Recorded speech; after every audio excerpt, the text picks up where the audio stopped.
Story of the young man with the cream tarts. During his residence in London, the accomplished Prince Florizel of Bohemia gained the affection of all classes by the seduction of his manner and by a well-considered generosity. He was a remarkable man even by what was known of him, and that was but a small part of what he actually did. Although of a placid temper in ordinary circumstances, and accustomed to take the world with as much philosophy as any ploughman, the Prince of Bohemia was not without a taste for ways of life more adventurous and eccentric than that to which he was destined by his birth. Now and then, when he fell into a low humor, when there was no laughable play to witness in any of the London theatres, and when the season of the year was unsuitable to those field sports in which he excelled all competitors, he would summon his confidant and master of the horse, Colonel Geraldine, and bid him prepare himself against an evening ramble. The master of the horse was a young officer of a brave and even temerarious disposition. He greeted the news with delight, and hastened to make ready. Long practice and a varied acquaintance of life had given him a singular facility in disguise. He could adapt not only his face and bearing, but his voice and almost his thoughts, to those of any rank, character, or nation, and in this way he diverted attention from the prince, and sometimes gained admission for the pair into strange societies. The civil authorities were never taken into the secret of these adventures. The imperturbable courage of the one and the ready invention and chivalrous devotion of the other had brought them through a score of dangerous passes, and they grew in confidence as time went on. One evening in March they were driven by a sharp fall of sleet into an oyster bar in the immediate neighborhood of Leicester Square. Colonel Geraldine was dressed and painted to represent a person connected with the press in reduced circumstances, while the prince had, as usual, travestied his appearance by the addition of false whiskers and a pair of large adhesive eyebrows.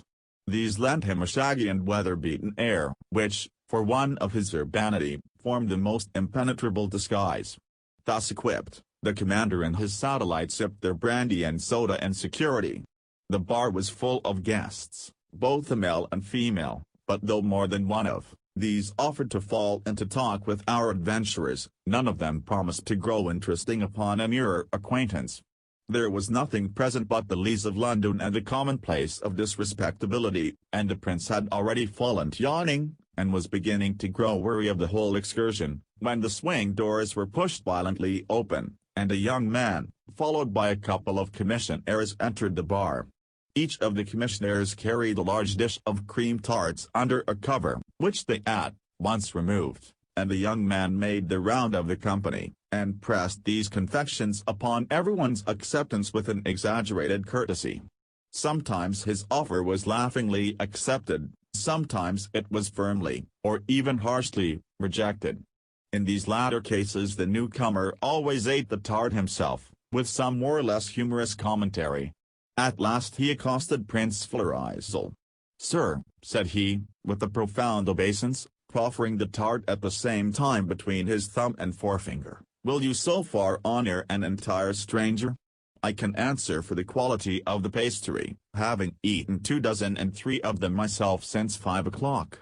"I am in the habit," replied the prince, "of looking not so much to the nature of a gift as to the spirit in which it is offered." "The spirit, sir," returned the young man, with another bow, as one of mockery. Repeated Florizel. "And whom do you propose to mock?" "I am not here to expound my philosophy," replied the other, "but to distribute these cream tarts. If I mention that I heartily include myself in the ridicule of the transaction, I hope you will consider honor satisfied and condescend. If not, you will constrain me to eat my 28th, and I own to being weary of the exercise." "You touch me," said the prince, "and I have all the will in the world to rescue you from this dilemma, but upon one condition. If my friend and I eat your cakes, for which we have neither of us any natural inclination, we shall expect you to join us at supper, by way of recompense." The young man seemed to reflect. "I have still several dozen upon hand," he said at last, "and that will make it necessary for me to visit several more bars before my great affair is concluded. This will take some time, and if you are hungry—" The prince interrupted him with a polite gesture. "My friend and I will accompany you," he said, "for we have already a deep interest in your very agreeable mode of passing an evening." and now that the preliminaries of peace are settled, allow me to sign the treaty for both." And the prince swallowed the tart with the best grace imaginable. "It is delicious," said he. "I perceive you are a connoisseur," replied the young man. Colonel Geraldine likewise did honor to the pastry, and everyone in that bar having now either accepted or refused his delicacies, the young man with the cream tarts led the way to another and similar establishment. The two commissionaires, who seemed to have grown accustomed to their absurd employment, followed immediately after, and the prince and the colonel brought up the rear, arm in arm, and smiling to each other as they went. In this order the company visited two other taverns, where scenes were enacted of a like nature to that already described, some refusing, some accepting, the favors of this vagabond hospitality, and the young man himself eating each rejected tart. On leaving the third saloon the young man counted his store. There were but 9 remaining, 3 in one tray and 6 in the other. "Gentlemen," said he, addressing himself to his 2 new followers, "I am unwilling to delay your supper. I am positively sure you must be hungry. I feel that I owe you a special consideration. And on this great day for me, when I am closing a career of folly by my most conspicuously silly action, I wish to behave handsomely to all who give me countenance. Gentlemen, you shall wait no longer. Although my constitution is shattered by previous excesses, at the risk of my life I liquidate the suspensory condition." With these words he crushed the 9 remaining tarts into his mouth, and swallowed them at a single movement each. Then, turning to the commissionaires, he gave them a couple of sovereigns. "I have to thank you," said he, "for your extraordinary patience." And he dismissed them with a bow apiece. For some seconds he stood looking at the purse from which he had just paid his assistants, then, with a laugh, he tossed it into the middle of the street, and signified his readiness for supper. In a small French restaurant in Soho, which had enjoyed an exaggerated reputation for some little while, but had already begun to be forgotten, and in a private room up 2 pair of stairs, the 3 companions made a very elegant supper, and drank 3 or 4 bottles of champagne, talking the while upon indifferent subjects. The young man was fluent and gay, but he laughed louder than was natural in a person of polite breeding, his hands trembled violently, and his voice took sudden and surprising inflections, which seemed to be independent of his will. The dessert had been cleared away, and all 3 had lighted their cigars, when the prince addressed him in these words: "You will, I am sure, pardon my curiosity. What I have seen of you has greatly pleased but even more puzzled me.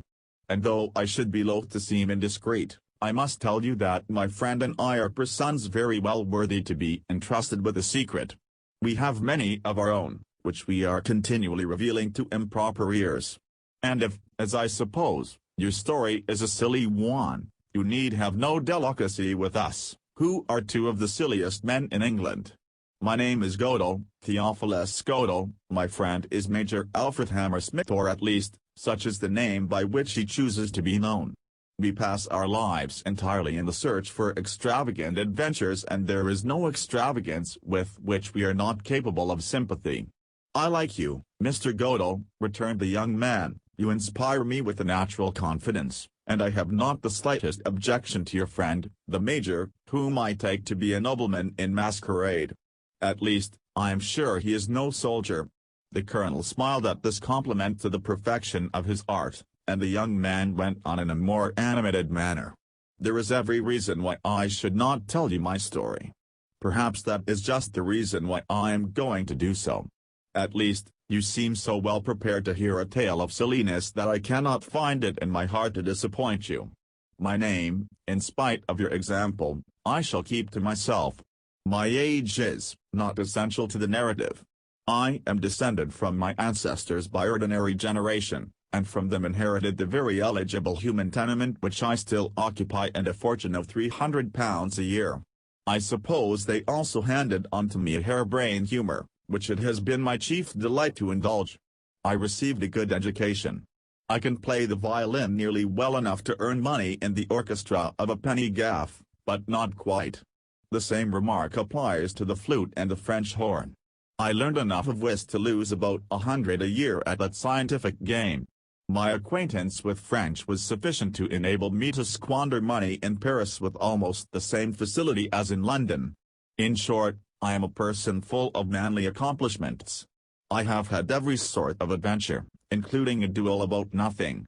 Only 2 months ago I met a young lady exactly suited to my test in mind and body. I found my heart melt. I saw that I had come upon my fate at last, and was in the way to fall in love. But when I came to reckon up what remained to me of my capital, I found it amounted to something less than £400. I ask you fairly, can a man who respects himself fall in love on £400? I concluded, certainly not, left the presence of my charmer, and slightly, accelerating my usual rate of expenditure, came this morning to my last £80. This I divided into 2 equal parts, 40 I reserved for a particular purpose. The remaining 40 I was to dissipate before the night. I have passed a very entertaining day, and played many farces besides that of the cream tarts which procured me the advantage of your acquaintance, for I was determined, as I told you, to bring a foolish career to a still more foolish conclusion, and when you saw me throw my purse into the street, the £40 were at an end. Now you know me as well as I know myself, a fool but consistent in the folly, and, as I will ask you to believe, neither a whimperer nor a coward. From the whole tone of the young man's statement it was plain that he harbored very bitter and contemptuous thoughts about himself. His auditors were led to imagine that his love affair was nearer his heart than he admitted, and that he had a design on his own life. The farce of the cream tarts began to have very much the air of a tragedy in disguise. "Why, is this not odd?" broke out Geraldine, giving a look to Prince Florizel, "that we 3 fellows should have met by the merest accident in so large a wilderness as London, and should be so nearly in the same condition." "How?" cried the young man. "Are you, too, ruined? Is the supper a folly like my cream tarts? Has the devil brought 3 of his own together for a last carouse? The devil, depend upon it, can sometimes do a very gentlemanly thing," returned Prince Florizel, "and I am so much touched by this coincidence, that, although we are not entirely in the same case, I am going to put an end to the disparity. Let your heroic treatment of the last cream tarts be my example." So saying, the prince drew out his purse and took from it a small bundle of banknotes. "You see, I was a week or so behind you, but I mean to catch you up and come neck and neck into the winning post," he continued. "This," laying one of the notes upon the table, "will suffice for the bill. As for the rest," he tossed them into the fire, and they went up the chimney in a single blaze. The young man tried to catch his arm, but as the table was between them his interference came too late. "Unhappy man," he cried, "you should not have burned them all. You should have kept £40. £40? Repeated the prince. "Why, in heaven's name, £40? Why not 80? Cried the colonel, for to my certain knowledge there must have been 100 in the bundle. "It was only £40 he needed," said the young man gloomily. "But without them there is no admission. The rule is strict. £40 for each. Accursed life, where a man cannot even die without money." The prince and the colonel exchanged glances. "Explain yourself," said the latter. "I have still a pocketbook tolerably well lined, and I need not say how readily I would share my wealth with Godel. But I must know to what end. You must certainly tell us what you mean." The young man seemed to awaken, he looked uneasily from one to the other, and his face flushed deeply. "You are not fooling me?" he asked. "You are indeed ruined men like me?" "Indeed, I am for my part," replied the colonel. "And for mine," said the prince, "I have given you proof. Who but a ruined man would throw his notes into the fire? The action speaks for itself." "A ruined man, yes," returned the other suspiciously, "or else a millionaire." "Enough, sir," said the prince, "I have said so, and I am not accustomed to have my word remain in doubt." "Ruined?" said the young man. "Are you ruined, like me?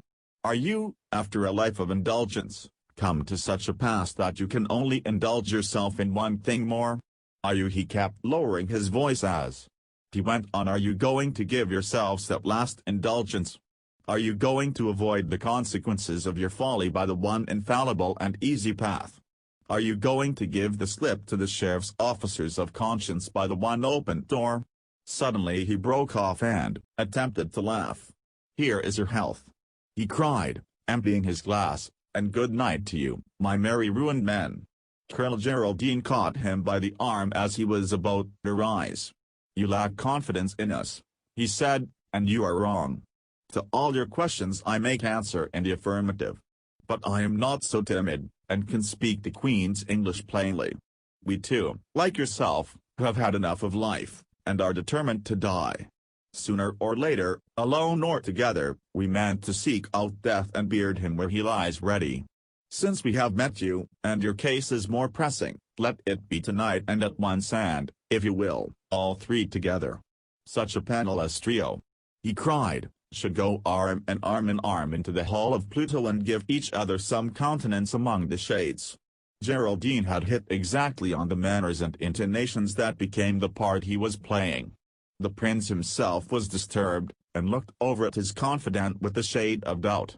As for the young man, the flush came back darkly into his cheek, and his eyes threw out a spark of light.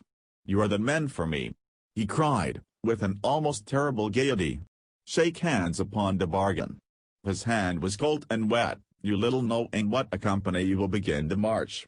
You little knowing what a happy moment for yourselves you partook of my cream tarts. I am only a unit, but I am a unit in an army. I know Death's private door. I am one of his familiars, and can show you into eternity without ceremony and yet without scandal. They called upon him eagerly to explain his meaning. Can you muster £80 between you? He demanded. Geraldine ostentatiously consulted his pocket book, and replied in the affirmative.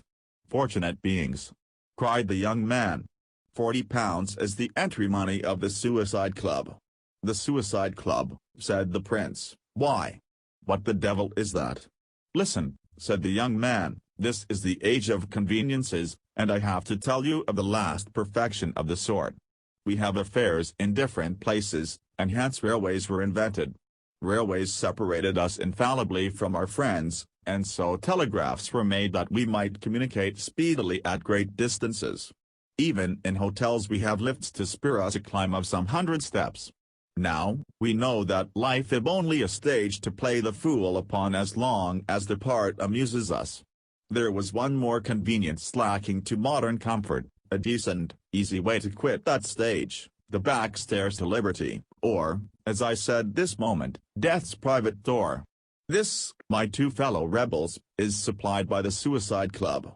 Do not suppose that you and I are alone, or even exceptional, in the highly reasonable desire that we profess.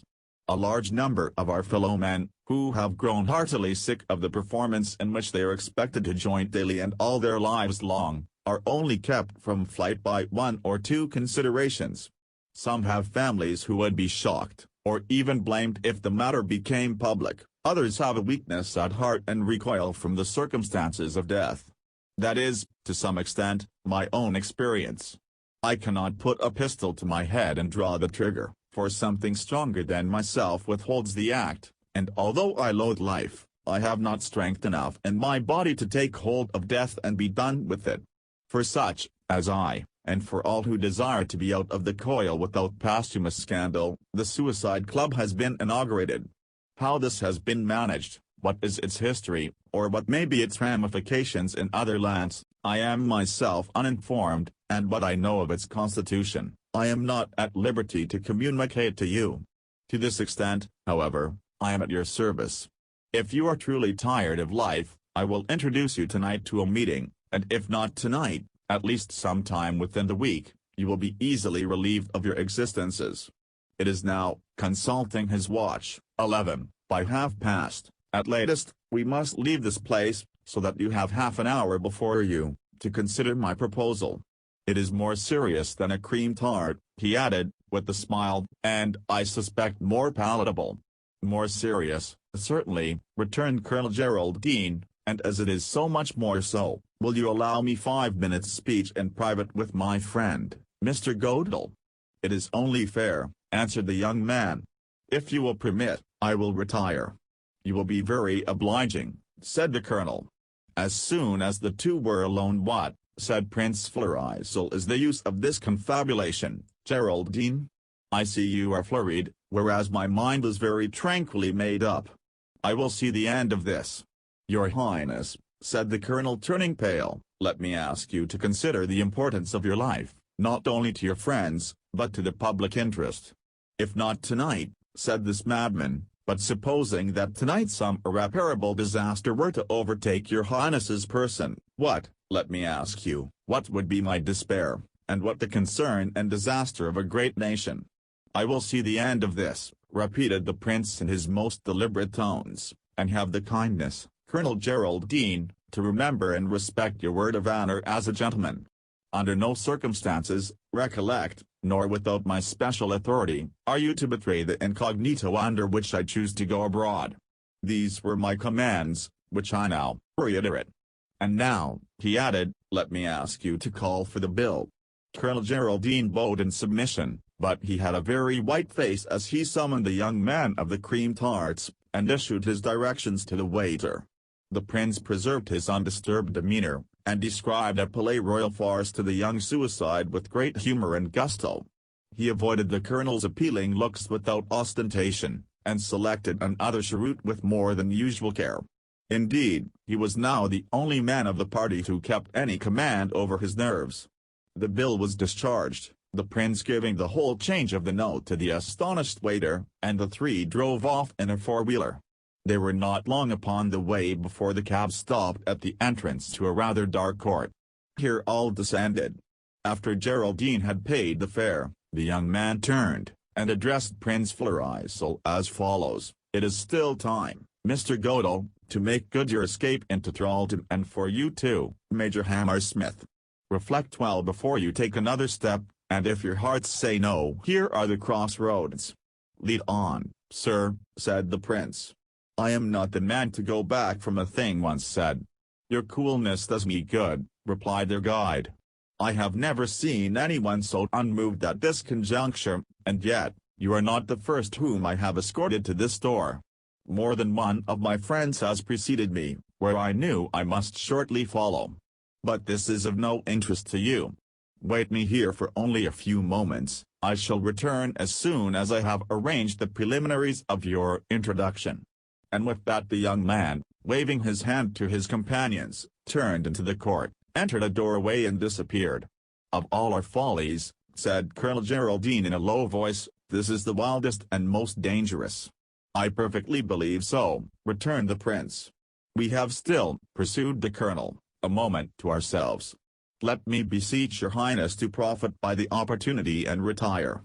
The consequences of this step are so dark, and may be so grave, that I feel myself justified in pushing a little farther than usual the liberty which your highness is so condescending as to allow me in private."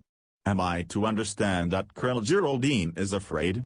asked his highness, taking his cheroot from his lips, and looking keenly into the other's face. "My fear is certainly not personal," replied the other proudly, "of that your highness may rest well assured." "I had supposed as much," returned the prince, with undisturbed good humor, "but I was unwilling to remind you of the difference in our stations. No more, no more," he added, seeing Geraldine about to apologize, "you stand excused." And he smoked placidly, leaning against railing, until the young man returned. "Well," he asked, "has our reception been arranged?" "Follow me," was the reply. "The president will see you in the cabinet. And let me warn you to be frank in your answers. I have stood your guarantee, but the club requires a searching inquiry before admission, for the indiscretion of a single member would lead to the dispersion of the whole society forever." The prince and Geraldine put their heads together for a moment. "Bear me out in this," said the one, "and bear me out in that," said the other, and by boldly taking up the characters of men with whom both were acquainted, they had come to an agreement in a twinkling, and were ready to follow their guide into the president's cabinet. There were no formidable obstacles to pass. The outer door stood open, the door of the cabinet was ajar, and there, in a small but very high apartment, the young man left them once more. "He will be here immediately," he said with a nod, as he disappeared. Voices were audible in the cabinet through the folding doors which formed one end, and now and then the noise of a champagne cork, followed by a burst of laughter, intervened among the sounds of conversation. A single tall window looked out upon the river and the embankment, and by the disposition of the lights they judged themselves not far from Charing Cross station. The furniture was scanty, and the coverings worn to the thread, and there was nothing movable except a handbell in the center of a round table, and the hats and coats of a considerable party hung round the wall on pegs. "What sort of a den is this?" said Geraldine. "That is what I have come to see," replied the prince. "If they keep live devils on the premises, the thing may grow amusing." Just then the folding door was opened no more than was necessary for the passage of a human body, and there entered at the same moment a louder buzz of talk, and the redoubtable president of the Suicide Club. The president was a man of 50 or upwards, large and rambling in his gait, with shaggy side whiskers, a bald top to his head, and a veiled grey eye, which now and then emitted a twinkle. His mouth, which embraced a large cigar, he kept continually screwing round and from side to side, as he looked sagaciously and coldly at the strangers. He was dressed in light tweeds, with his neck very open, in a striped shirt collar, and carried a minute book under one arm. "Good evening," said he, after he had closed the door behind him. "I am told you wish to speak with me." "We have a desire, sir, to join the Suicide Club," replied the colonel. The president rolled his cigar about in his mouth. "What is that?" he said abruptly. "Pardon me," returned the colonel, "but I believe you are the person best qualified to give us information on that point." "I?" cried the president. "A suicide club? Come, come. This is a frolic for all Fool's Day. I can make allowances for gentlemen who get merry in their liquor, but let there be an end to this." "Call your club what you will," said the colonel, "you have some company behind these doors, and we insist on joining it." "Sir," returned the president, curtly, "you have made a mistake. This is a private house, and you must leave it instantly." The prince had remained quietly in his seat throughout this little colloquy, but now, when the colonel looked over to him, as much as to say, "Take your answer and come away, for God's sake," he drew his cheroot from his mouth, and spoke. "I have come here," said he, "upon the invitation of a friend of yours. He has doubtless informed you of my intention in thus intruding on your party. Let me remind you that a person in my circumstances has exceedingly little to bind him, and is not at all likely to tolerate much rudeness. I am a very quiet man, as a usual thing, but, my dear sir, you are either going to oblige me in the little matter of which you are aware, or you shall very bitterly repent that you ever admitted me to your antechamber." The president laughed aloud. "That is the way to speak," said he. "You are a man who is a man. You know the way to my heart, and can do what you like with me. Will you," he continued, addressing Geraldine, "will you step aside for a few minutes? I shall finish first with your companion, and some of the club's formalities require to be fulfilled in private." With these words he opened the door of a small closet, into which he shut the colonel. "I believe in you," he said to Florizel, as soon as they were alone, "but are you sure of your friend?" "Not so sure as I am of myself, though he has more cogent reasons," answered Florizel, "but sure enough to bring him here without alarm. He has had enough to cure the most tenacious man of life. He was cashiered the other day for cheating at cards." "A good reason, I dare say," replied the president. "At least, we have another in the same case, and I feel sure of him. Have you also been in the service, may I ask?" "I have," was the reply, "but I was too lazy. I left it early." "What is your reason for being tired of life?" pursued the president. "The same, as near as I can make out," answered the prince, "unadulterated laziness." The president started. Said he, "You must have something better than that." "I have no more money," added Florizel. "That is also a vexation, without doubt. It brings my sense of idleness to an acute point." The president rolled his cigar round in his mouth for some seconds, directing his gaze straight into the eyes of this unusual neophyte, but the prince supported his scrutiny with unabashed good temper. "If I had not a deal of experience," said the president at last, "I should turn you off. But I know the world, and this much anyway, that the most frivolous excuses for a suicide are often the toughest to stand by. And when I downright like a man, as I do, sir, I would rather strain the regulation than deny him." The prince and the colonel, one after the other, were subjected to a long and particular interrogatory, the prince alone, but Geraldine in the presence of the prince, so that the president might observe the countenance of the one while the other was being warmly cross-examined. The result was satisfactory, and the president, after having booked a few details of each case, produced the form of oath to be accepted. Nothing could be conceived more passive than the obedience promised, or more stringent than the terms by which the juror bound himself. The man who forfeited a pledge so awful could scarcely have a rag of honor or any of the consolations of religion left to him. Florizel signed the document, but not without a shudder. The colonel followed his example with an air of great depression. Then the president received the entry money, and without more ado, introduced the two friends into the smoking room of the Suicide Club. The smoking room of the Suicide Club was the same height as the cabinet into which it opened, but much larger, and papered from top to bottom with an imitation of oak wainscot. A large and cheerful fire and a number of gas jets illuminated the company. The prince and his follower made the number up to 18. Most of the party were smoking, and drinking champagne. A feverish hilarity reigned, with sudden and rather ghastly pauses. "Is this a full meeting?" asked the prince. "Middling," said the president. "By the way," he added, "if you have any money, it is usual to offer some champagne. It keeps up a good spirit, and is one of my own little perquisites." "Hammersmith," said Florizel, "I may leave the champagne to you." And with that he turned away and began to go round among the guests. Accustomed to play the host in the highest circles, he charmed and dominated all whom he approached. There was something at once winning and authoritative in his address, and his extraordinary coolness gave him yet another distinction in this half-maniacal society. As he went from one to another he kept both his eyes and ears open, and soon began to gain a general idea of the people among whom he found himself. As in all other places of resort, one type predominated, people in the prime of youth, with every show of intelligence and sensibility in their appearance, but with little promise of strength or the quality that makes success. Few were much above 30, and not a few were still in their teens. They stood, leaning on tables and shifting on their feet. Sometimes they smoked extraordinarily fast, and sometimes they let their cigars go out. Some talked well, but the conversation of others was plainly the result of nervous tension, and was equally without wit or purport.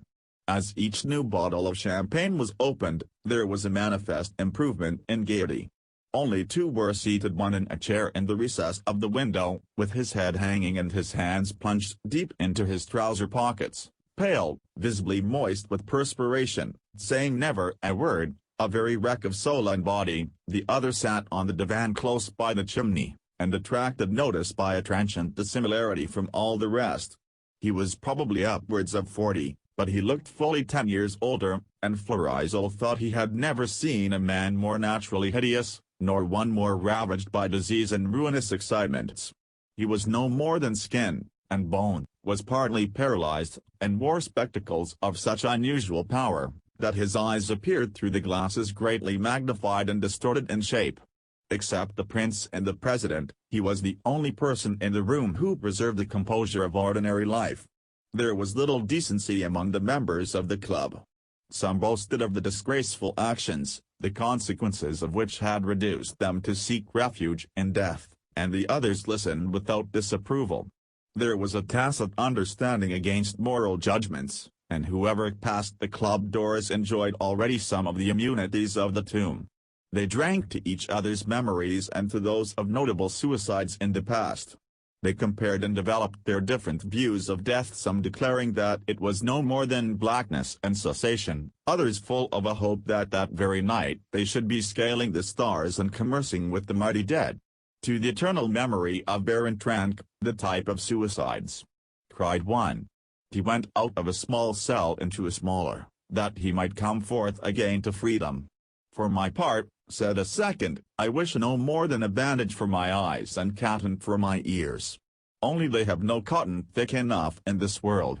A third was for reading the mysteries of life, in a future state, and a fourth professed that he would never have joined the club, if he had not been induced to believe in Mr. Darwin. I could not bear, said this remarkable suicide, to be descended from an ape. Altogether, the prince was disappointed by the bearing and conversation of the members. It does not seem to me, he thought, a matter for so much disturbance. If a man has made up his mind to kill himself, let him do it, in God's name, like a gentleman. This flutter and big talk is out of place.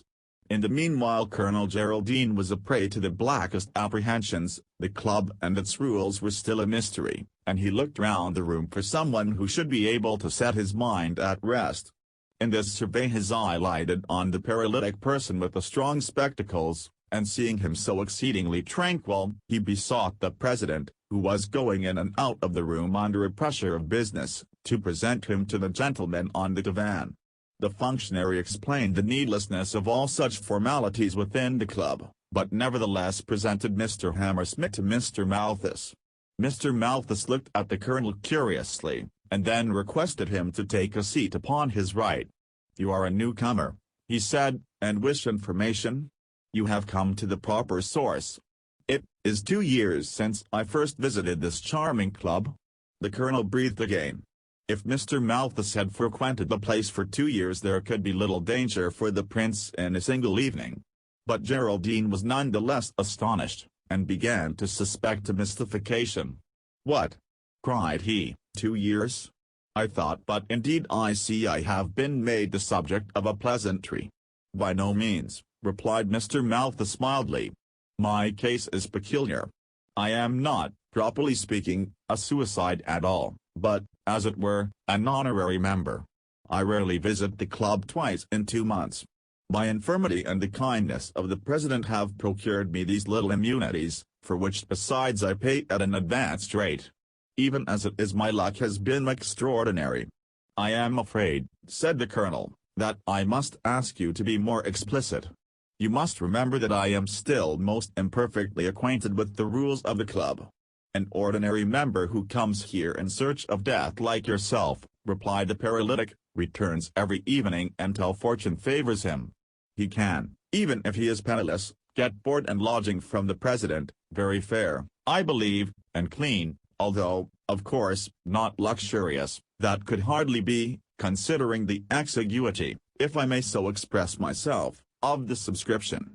And then the president's company is a delicacy in itself." "Indeed," cried Geraldine, "he had not greatly prepossessed me." "Ah," said Mr. Malthus, "you do not know the man, the drollest fellow. What stories! What cynicism! He knows life to admiration and, between ourselves, is probably the most corrupt rogue in Christendom." "And he also," asked the colonel, "is a permanency like yourself, if I may say so without offense?" "Indeed, he is a permanency in a very different sense from me," replied Mr. Malthus. "I have been graciously spared, but I must go at last. Now he never plays. He shuffles and deals for the club, and makes the necessary arrangements. That man, my dear Mr. Hammersmith, is the very soul of ingenuity. For 3 years he has pursued in London his useful and, I think I may add, his artistic calling, and not so much as a whisper of suspicion has been once aroused. I believe him myself to be inspired. You doubtless remember the celebrated case, 6 months ago, of the gentleman who was accidentally poisoned in a chemist's shop? That was one of the least rich, one of the least racy, of his notions, but then, how simple! And how safe! You astound me," said the colonel. "Was that unfortunate gentleman one of the he was about to say victims, but bethinking himself in time, he substituted members of the club?"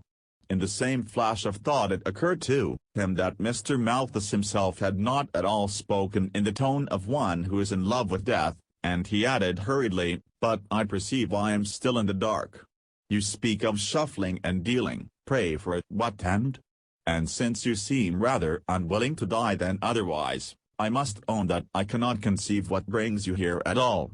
"You say truly that you are in the dark," replied Mr. Malthus with more animation. "Why, my dear sir, this club is the temple of intoxication. If my enfeebled health could support the excitement more often, you may depend upon it I should be more often here. It requires all the sense of duty engendered by a long habit of ill health and careful regimen, to keep me from excess in this, which is, I may say, my last dissipation. I have tried them all, sir, he went on, laying his hand on Geraldine's arm, all without exception, and I declare to you, upon my honor, there is not one of them that has not been grossly and untruthfully overrated. People trifle with love. Now, I deny that love is a strong passion. Fear is a strong passion. It is with fear that you must trifle, if you wish to taste the intense joys of living. Envy me, sir, he added with a chuckle, I am a coward. Geraldine could scarcely repress a movement of repulsion for this deplorable wretch, but he commanded himself with an effort, and continued his inquiries. How, sir, he asked, is the excitement so artfully prolonged? And where is there any element of uncertainty?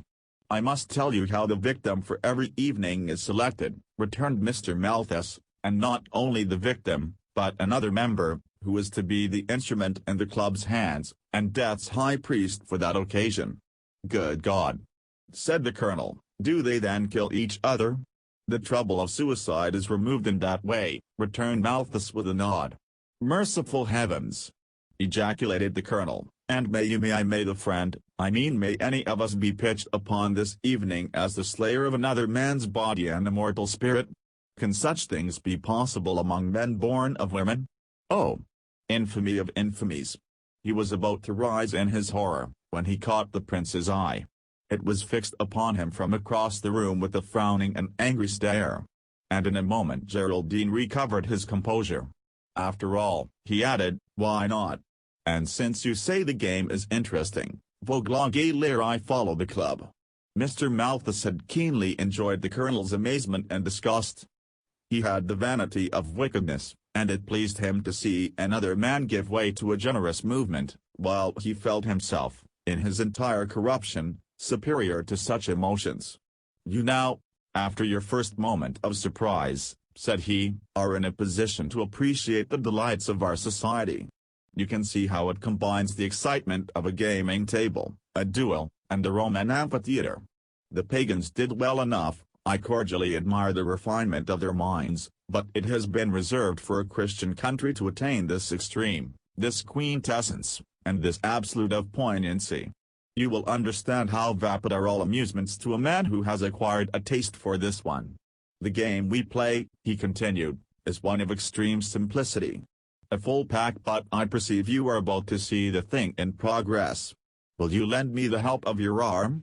I am unfortunately paralyzed. Indeed, just as Mr. Malthus was beginning his description, another pair of folding doors was thrown open, and the whole club began to pass, not without some hurry, into the adjoining room. It was similar in every respect to the one from which it was entered, but somewhat differently furnished. The center was occupied by a long green table, at which the president sat shuffling a pack of cards with great particularity.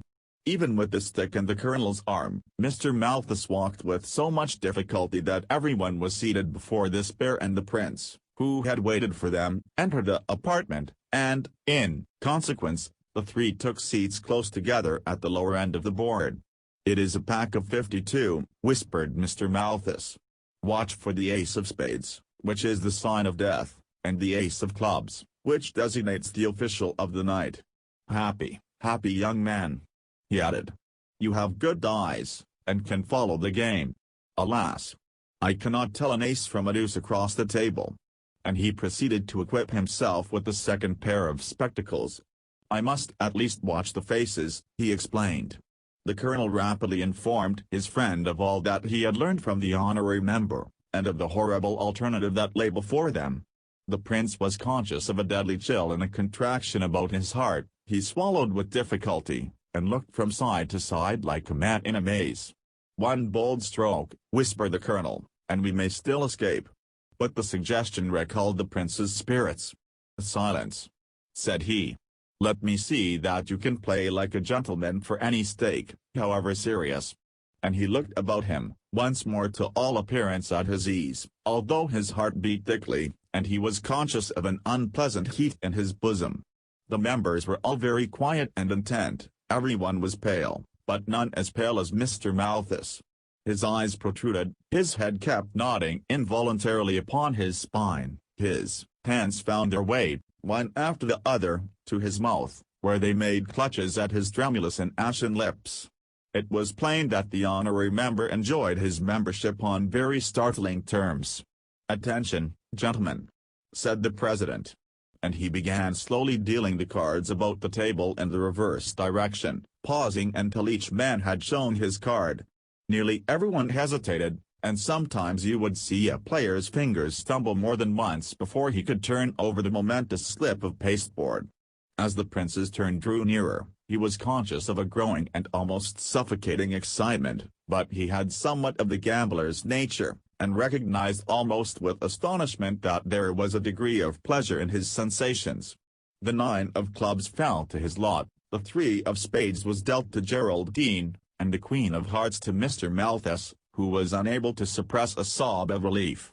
The young man of the cream tarts almost immediately afterwards turned over the ace of clubs, and remained frozen with horror, the card still resting on his finger. He had not come there to kill, but to be killed, and the prince, in his generous sympathy with his position, almost forgot the peril that still hung over himself and his friend. The deal was coming round again, and still death's card had not come out. The players held their respiration, and only breathed by gasps. The prince received another club, Geraldine had a diamond, but when Mr. Malthus turned up his card a horrible noise, like that of something breaking, issued from his mouth, and he rose from his seat and sat down again, with no sign of his paralysis. It was the ace of spades.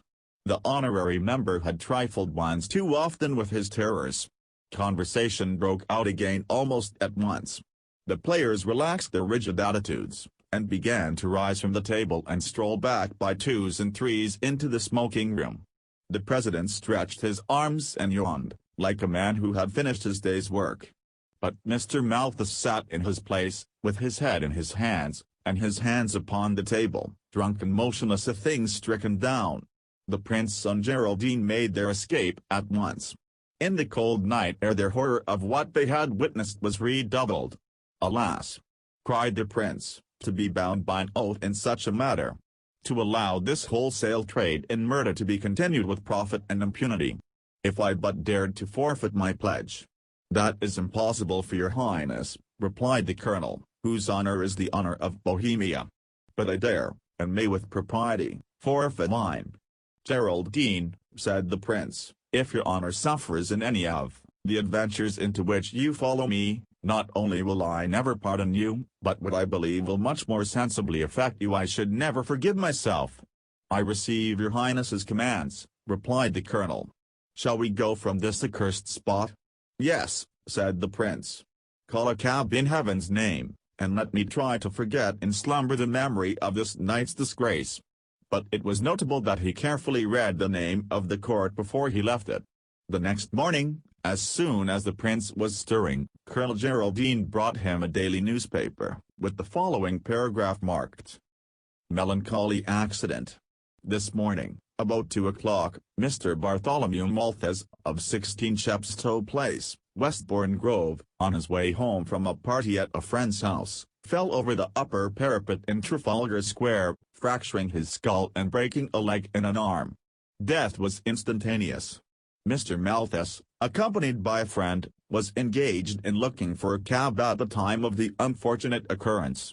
As Mr. Malthus was paralytic, it is thought that his fall may have been occasioned by another seizure. The unhappy gentleman was well known in the most respectable circles, and his loss will be widely and deeply deplored. If ever a soul went straight to hell," said Geraldine solemnly, "it was the paralytic man's." The prince buried his face in his hands, and remained silent. "I am almost rejoiced," continued the colonel, "to know that he is dead. But for our young man of the cream tarts I confess my heart bleeds." "Geraldine," said the prince, raising his face, "that unhappy lad was last night as innocent as you and I, and this morning the guilt of blood is on his soul. When I think of the president, my heart grows sick within me. I do not know how it shall be done, but I shall have that scoundrel at my mercy as there is a God in heaven. What an experience, what a lesson, was that game of cards. One, said the colonel, never to be repeated. The prince remained so long without replying, that Geraldine grew alarmed. You cannot mean to return, he said. You have suffered too much, and seen too much horror already. The duties of your high position forbid the repetition of the hazard. There is much in what you say, replied Prince Florizel, and I am not altogether pleased with my own determination. Alas! In the clothes of the greatest potentate, what is there but a man? I never felt my weakness more acutely than now, Geraldine, but it is stronger than I cease to interest myself in the fortunes of the unhappy young man who supped with us some hours ago? Can I leave the president to follow his nefarious career unwatched? Can I begin an adventure so entrancing, and not follow it to an end? No, Geraldine, you ask of the prince more than the man is able to perform. Tonight, once more, we take our places at the table of the Suicide Club. Colonel Geraldine fell upon his knees. Will your highness take my life? He cried. It is his freely, but do not, oh do not. Let him ask me to countenance so terrible a risk. Colonel Geraldine, replied the prince, with some haughtiness of manner, your life is absolutely your own. I only looked for obedience, and one that is unwillingly rendered, I shall look for that no longer. I add one word, your importunity in this affair has been sufficient. The master of the horse regained his feet at once. Your highness, he said, may I be excused in my attendance this afternoon? I dare not, as an honorable man, venture a second time into that fatal house until I have perfectly ordered my affairs. Your highness shall meet, I promise him, with no more opposition from the most devoted and grateful of his servants. My dear Geraldine, returned Prince Florizel, I always regret when you oblige me to remember my thank. Dispose of your day as you think fit, but be here, before 11 in the same disguise. The club, on this second evening, was not so fully attended, and when Geraldine and the prince arrived, there were not above half a dozen persons in the smoking room. His Highness took the president aside and congratulated him warmly on the demise of Mr. Malthus. I like, he said, to meet with capacity, and certainly find much of it in you. Your profession is of a very delicate nature, but I see you are well qualified to conduct it with success and secrecy. The president was somewhat affected by these compliments from one of his Highness's superior bearing. He acknowledged them almost with humility. Poor Malthy! He added, I shall hardly know the club without him. The most of my patrons are boys, sir, and poetical boys, who are not much company for me. Not but what Malthy had some poetry, too, but it was of a kind that I could understand. I can readily imagine you should find yourself in sympathy with Mr. Malthus, returned the prince. He struck me as a man of a very original disposition. The young man of the cream tarts was in the room, but painfully depressed and silent. His late companions sought in vain to lead him into conversation. How bitterly I wish, he cried, that I had never brought you to this infamous abode. Begone, while you are clean-handed. If you could have heard the old man scream as he fell, and the noise of his bones upon the pavement. Wish me, if you have any kindness to so fallen a being, wish the ace of spades for me tonight. A few more members dropped in as the evening went on, but the club did not muster more than the devil's dozen when they took their places at the table. The prince was again conscious of a certain joy in his alarms, but he was astonished to see Geraldine so much more self-possessed than on the night before. It is extraordinary, thought the prince, that a will, made or unmade, should so greatly influence a young man's spirit. Attention, gentlemen, said the president, and he began to deal. 3 times the cards went all round the table, and neither of the marked cards had yet fallen from his hand. The excitement as he began the 4th distribution was overwhelming. There were just cards enough to go once more entirely round. The prince, who sat second from the dealer's left, would receive, in the reverse mode of dealing practiced at the club, the second last card. The third player turned up a black ace. It was the ace of clubs. the next received a diamond, the next a heart, and so on, but the ace of spades was still undelivered. At last Geraldine, who sat upon the prince's left, turned his card. It was an ace, but the ace of hearts. When Prince Florizel saw his fate upon the table in front of him, his heart stood still. He was a brave man, but the sweat poured off his face. There were exactly 50 chances out of 100 that he was doomed. He reversed the card. It was the ace of spades. A loud roaring filled his brain, and the table swam before his eyes. He heard the player on his right break into a fit of laughter that sounded between mirth and disappointment. He saw the company rapidly dispersing, but his mind was full of other thoughts. He recognized how foolish, how criminal, had been his conduct. In perfect health, in the prime of his years, the heir to a throne, he had gambled away his future and that of a brave and loyal country. "God," he cried, "God forgive me." And with that, the confusion of his senses passed away, and he regained his self-possession in a moment. To his surprise Geraldine had disappeared. There was no one in the card room but his destined butcher consulting with the president, and the young man of the cream tarts, who slipped up to the prince and whispered in his ear, "I would give 1,000,000, if I had it, for your luck." His Highness could not help reflecting, as the young man departed, that he would have sold his opportunity for a much more moderate sum. The whispered conference now came to an end. The holder of the ace of clubs left the room with a look of intelligence, and the president, approaching the unfortunate prince, proffered him his hand. "I am pleased to have met you, sir," said he, "and pleased to have been in a position to do you this trifling service. At least, you cannot complain of delay." On the second evening, what a stroke of luck!